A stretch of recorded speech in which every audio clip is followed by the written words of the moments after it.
আসসালামু আলাইকুম রহমতুল্লাহ। আশা করি আপনারা সবাই ভালো আছেন। আমিও আপনাদের দোয়ায় ইনশাল্লাহ ভালো আছি। আজকে আমরা আরেকটি নতুন ভিডিও নিয়ে আসলাম আপনাদের জন্য। আজকে আমরা আলোচনা করব যে বিষয়টি নিয়ে, আসলে আপনি যদি কর্পোরেট অফিসে জব করতে চান কিংবা এইচআর অ্যাডমিনে কমপ্লায়েন্সে জব করতে চান, তাহলে কি আপনার কম্পিউটার শেখা কতটুকু প্রয়োজন এবং কি কম্পিউটার না শিখে কি আপনি এইচআর অ্যাডমিনে চাকরি করতে পারবেন কি না, সে ব্যাপারটা নিয়ে আজকে আলোচনা করা। আমরা যারা এইচআর অ্যাডমিন কমপ্লায়েন্সে আসি তারা কিন্তু অবশ্যই কম্পিউটারে হায়ার এক্সপেরিয়েন্স হওয়ার প্রয়োজন নাই, বাট আপনি যদি মিডিয়াম ক্যাটাগরির কম্পিউটার সম্পর্কে ধারণা থাকে তাহলে কিন্তু আপনি এইচআর অ্যাডমিন কমপ্লায়েন্সে চাকরি করার যোগ্যতা রাখেন। মিডিয়াম ক্যাটাগরির কাজের মধ্যে আমি যেটা মনে করি, এখানে কিন্তু আপনাকে কম্পিউটারে প্রোগ্রাম করতে দেওয়া হবে না বা কম্পিউটারের হাই ক্যাটাগরির কাজ কিন্তু আপনার করতে হবে না। এইচআর অ্যাডমিনে কাজ করতে হলে যে আপনার কম্পিউটারের যে বেসিক নলেজ সেটা থাকলেই না।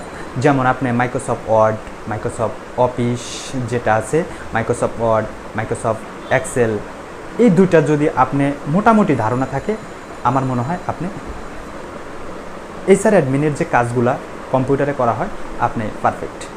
এখন আসেন যে মাইক্রোসফট ওয়ার্ডে এবং মাইক্রোসফট এক্সেল এই দুইটা সম্পর্কে যদি আপনার আমি মনে করি 30% ধারণা থাকে, আমি মনে করি আপনি এইচআর অ্যাডমিনে যে কম্পিউটার রিলেটেড কাজ করতে হয় আপনি তার জন্য ফিট।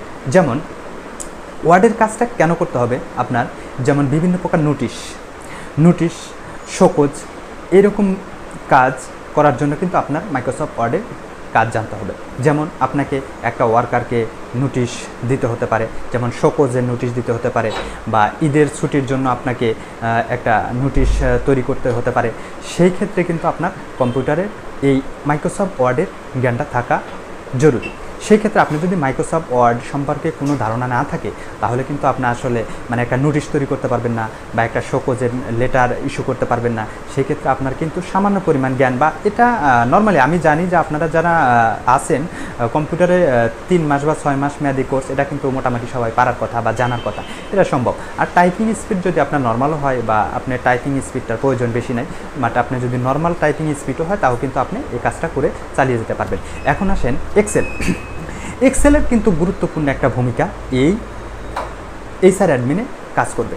বিশেষ করে যারা পেরোলে কাজ করতে চান তাদের কিন্তু এক্সেল সম্পর্কে মোটামুটি প্রায় মিড লেভেলের ধারণা থাকতে হবে। এখন মিড লেভেলের ধারণা কি ক্যাটাগরির ধারণা থাকতে হবে, আপনার কিছু কিন্তু ফর্মুলাটি আপনারা যদি এই যে 6 মাসের কোর্স করে থাকেন বা না করে থাকেন, বাট তারপরেও যদি অনেকেই কোর্স করে না, কিন্তু বিভিন্ন ইউটিউব মিডিয়া থেকে কিন্তু দেখতে পাবেন যে কীভাবে সামের ফর্মুলা প্রয়োগ করা হয় বা কীভাবে বিয়োগ, যোগ, বিয়োগ, গুণন, ভাগের ফর্মুলা প্রয়োগ করা হয়। এই ক্যাটাগরির যদি আপনি কিছু নলেজ থেকে থাকে তাহলে কিন্তু আপনি পেরোলে কাজ করা সম্ভব। আমি এই পরের একটা ভিডিও দিব, একটা পেরোলের শিট স্যালারি শিট কীভাবে কাজ করে, কিভাবে করতে হয়, কিভাবে তৈরি করতে হয়, এই ভিডিওর পরেই আপনি পাবেন।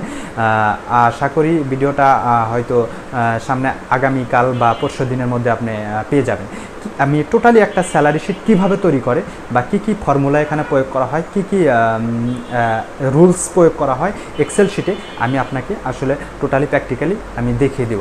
আর সেই ক্ষেত্রে এখানে কিন্তু আপনার এক্সেলের যে ধারণাটা, মোটামুটি যদি ধারণা আপনার ভিতরে থাকে, আমি মনে করি যে আপনি এইচআর অ্যাডমিনের যে পেরোলের কাজগুলো আপনি কিন্তু ধারণা নিতে পারবেন। এখন এখানে ধারণা নিতে হবে কেন, আপনি এইচআরে চাকরি করেন, কমপ্লায়েন্সে চাকরি করেন, বা পেরোলে চাকরি করেন, বা অ্যাডমিনে চাকরি করেন, ডিপার্টমেন্ট কিন্তু রিলেটেড একের সাথে একে জড়িত।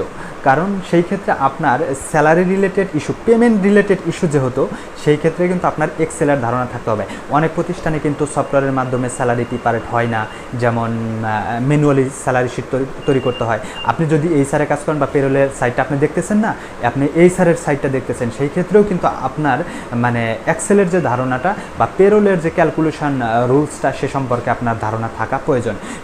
যেমন অ্যাবসেন্ট ডিডাক্টটা কীভাবে হবে, এমনকি জয়েনিং, যদি কেউ 10 তারিখে জয়েন করে তাহলে এই 9 দিনের ডিডাক্ট কীভাবে হবে, এমনকি মাসটা যদি 28 দিনের হয় তাহলে ডিডাক্ট কীভাবে হবে, এবং মাসটা যদি 31 দিনের হয় ডিডাক্টটা কীভাবে হবে, এই রুলস ফর্মুলেশন সম্পর্কে কিন্তু আপনার ধারণা থাকতে হবে।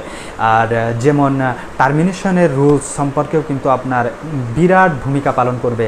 এইচআর অ্যাডমিন কমপ্লায়েন্সে চাকরি করতে হলে টার্মিনেশনের রুলসটা সম্পর্কে কিন্তু আমি আপনাকে পরবর্তী আরেকটি ভিডিওতে ডিটেলস আকারে আমি আপনাকে জানিয়ে দেবো যে কীভাবে টার্মিনেশন সম্পর্কে আপনি ধারণা নিতে পারবেন আর কি। যাই হোক, আমি আজকে যে বিষয়টা নিয়ে আসলে কথা বলতে চাচ্ছিলাম যে এক্সেলের ধারণা কতটুকু থাকলে আপনি আসলে এইচআর অ্যাডমিন কমপ্লায়েন্সে জব করার মানে সুযোগ পেতে পারেন। আমি মনে করি যে আপনি ঘাবড়িয়ে যাওয়ার কিছু নেই। যদি আপনি সামান্য পরিমাণ মানে মিডিয়াম ক্যাটাগরির এক্সেল ওয়ার্ড, এই দুটি মাইক্রোসফট ওয়ার্ডের মাইক্রোসফট এক্সেল, এই দুটি সম্পর্কে মোটামুটি ধারণা থাকে, আমি মনে করি যে আপনি এইচআর অ্যাডমিনের যে কাজগুলো আছে আপনি চালিয়ে যেতে পারবেন। ধন্যবাদ সবাইকে। আসসালামু আলাইকুম ওয়া রাহমাতুল্লাহি ওয়া বারাকাতুহু।